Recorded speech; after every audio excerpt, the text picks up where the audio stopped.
السلام علیکم ورحمۃ اللہ وبرکاتہ۔ بسم اللہ الرحمن الرحیم۔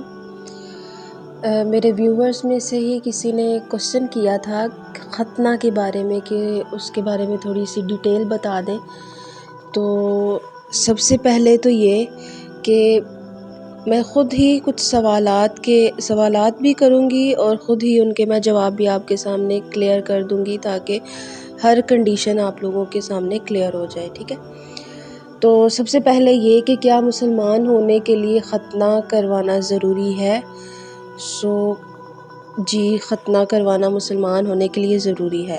فار ایگزامپل ایک ایسا انسان ہے جو پہلے نان مسلم ہے، ٹھیک ہے، پھر وہ اسلام میں داخل ہوتا ہے، وہ مسلم بن جاتا ہے، اسلام میں داخل ہوتا ہے اور اسلام ہمیں طہارت و پاکیزگی کا حکم دیتا ہے، ٹھیک ہے۔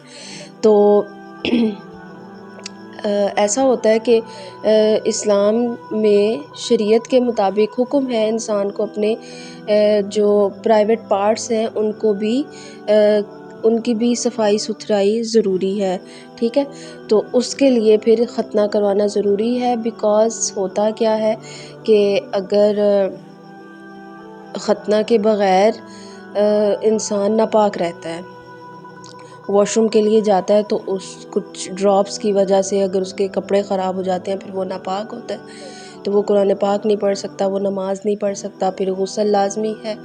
تو اس لیے پھر پاک ہونے کے لیے، طہارت کے لیے ختنہ کروانا بھی ضروری ہے۔ تو مسلمان جو انسان اسلام میں داخل ہوتا ہے تو اس کے لیے ضروری ہے وہ ختنہ کروائے۔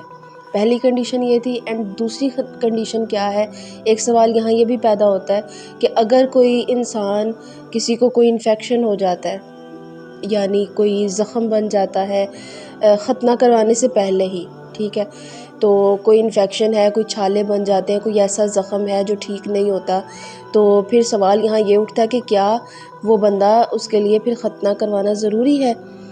تو اس کے لیے سجیشن یہ ہے کہ ڈاکٹر سے کنسرن کیا جائے، کیونکہ ڈاکٹر زیادہ بہتر بتا سکتے ہیں کہ وہ کس حالت میں کرنا ضروری ہے یا نہیں۔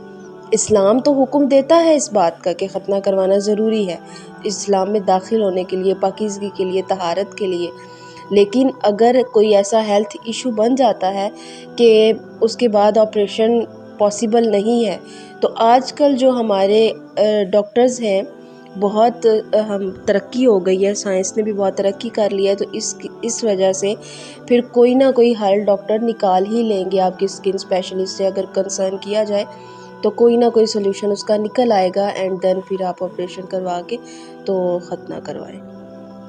تو یہ تھوڑی سی ڈیٹیل تھی اس کے بارے میں۔ باقی اگر کوئی اور کوسچنس ہو تو آپ ضرور کریے، میں انشاءاللہ پوری کوشش کروں گی کہ آپ لوگوں کو آپ کے کوسچنس کے آنسرز مل سکیں۔ جزاک اللہ خیر، دعاؤں میں یاد رکھے گا۔ اللہ حافظ۔